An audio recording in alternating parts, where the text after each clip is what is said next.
স্বামীকে খুশি রাখার 5টি টিপস আমি আপনাদের সাথে শেয়ার করছি। ভিডিওটি শেয়ার করে সবাইকে জানার সুযোগ করে দেবেন। হাজব্যান্ড ওয়াইফ এটা কিন্তু একটা জান্নাতের সম্পর্ক, কিন্তু অধিকাংশ সম্পর্কের মধ্যে দেখা যায় ভালোবাসা, মিল মোহাম্মত একটা সময় পর গিয়ে কমে যায়। আর বেশিরভাগ নারীদের একটা কমন অভিযোগ থাকে, আমার হাজব্যান্ড আমাকে আগের মতো আর সময় দেয় না, আগের মতো আর ভালোবাসে না। এই অভিযোগটা সবাই করে, কিন্তু কেন করে এই অভিযোগটা, তার স্বামী কেন আগের মতো সময় দিচ্ছে না, এই ব্যাপারটা তারা তলিয়ে দেখার চেষ্টা করে না। শুধু অভিযোগ করে ক্ষান্ত থেকে যায় আর সংসারে অশান্তিটা বাড়ায়।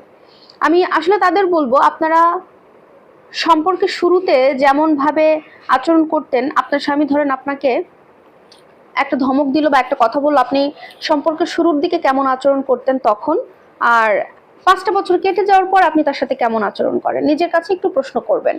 ঠিক তেমনি একটা পুরুষের কাছেও দায় দায়িত্ব অনেক বেড়ে যায়। তার সময় বলেন, আচরণ, কথাবার্তা সবকিছুর মধ্যে তার কিছু পরিবর্তন আসে। আর তাছাড়া বিয়ের আগের সম্পর্ক বিয়ের পরের সম্পর্কের মধ্যে অনেক পার্থক্য থেকে যায়। শুধু আগে পরে না, বিয়ের শুরু বা বিয়ের শেষের দিকে, মানে চলতি পথে অনেক পরিবর্তন আসে। তাই বলে যে ভালোবাসা কমে যায়, সময় কমে যায়, তা না। সবকিছু পরিস্থিতির সাথে মানিয়ে নিতে হয়। তো স্ত্রীদের কিছু কর্তব্য আছে, করণীয় আছে, সেগুলো করলে স্বামীদের ভালোবাসা ধরে রাখে। নাম্বার 1, সবসময় স্বামীর পছন্দ মতো রাতের বেলা ড্রেস আপ করে তার সামনে যেতে হবে। আপনার স্বামী কি ধরনের পোশাক পছন্দ করে সেটা আপনাকে বুঝতে হবে এবং সেই পোশাক পরে তার সামনে যেতে হবে। আপনার স্বামীকে উদ্দেশ্য করে আপনার নিজেকে পরিপাটি করে রাখতে হবে।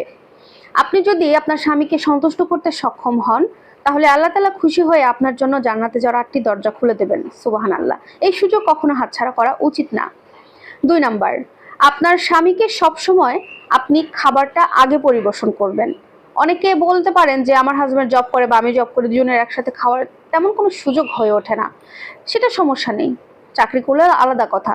কিন্তু যেদিন ছুটি থাকবে, যেদিন আপনার হাজব্যান্ড বাসায় থাকবে, দুজনে বাড়িতে থাকবেন, সেদিন আপনার হাজব্যান্ডের পছন্দের খাবারটা রান্না করুন, তাকে আগে খাবারটা পরিবেশন করুন। কিংবা যদি সম্ভব হয় দুজনে একসাথে বসে খাবার খান, কিংবা এক প্লেটে খাবার খান। এক প্লেটে খাবার খেলে কিন্তু হাজব্যান্ড ওয়াইফের মধ্যে ভালোবাসা, মহব্বত সবকিছু বেড়ে যায়।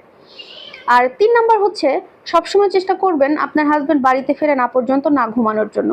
মানুষটা বাসায় ফিরুক, সে ফ্রেশ হোক, আপনারা দুজন একসাথে খাবার খান, বসে দুটো গল্প করেন, কথা বলেন, তারপরে একসাথে ঘুমাতে যান। এতে করলে ভালোবাসাটা বেড়ে যায়।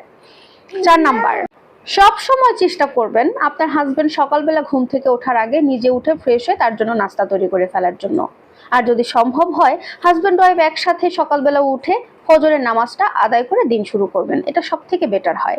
আর সর্বশেষ 5 নাম্বার হচ্ছে, আপনার স্বামী যখন রেগে যাবে, আপনি একদম জবানটা বন্ধ করে ফেলবেন। স্বামী রেগে গেলে স্ত্রীর চুপ থাকা এটা অনেক বড় একটা দায়িত্ব, তবেই সংসারটা সুখের হয় এবং স্বামী বুঝতে পারে আপনি তাকে ভালোবাসেন, সম্মান করেন, শ্রদ্ধা করেন। এই কিছু ছোট ছোট টিপস যদি আপনারা মানতে পারেন, তাহলে অবশ্যই আপনার স্বামী আপনার প্রতি খুশি থাকবে, আপনাকে ভালোবাসতে বাধ্য থাকবে। ভিডিওটি ভালো লাগলে অবশ্যই শেয়ার করে দেবেন। আল্লাহ হাফেজ।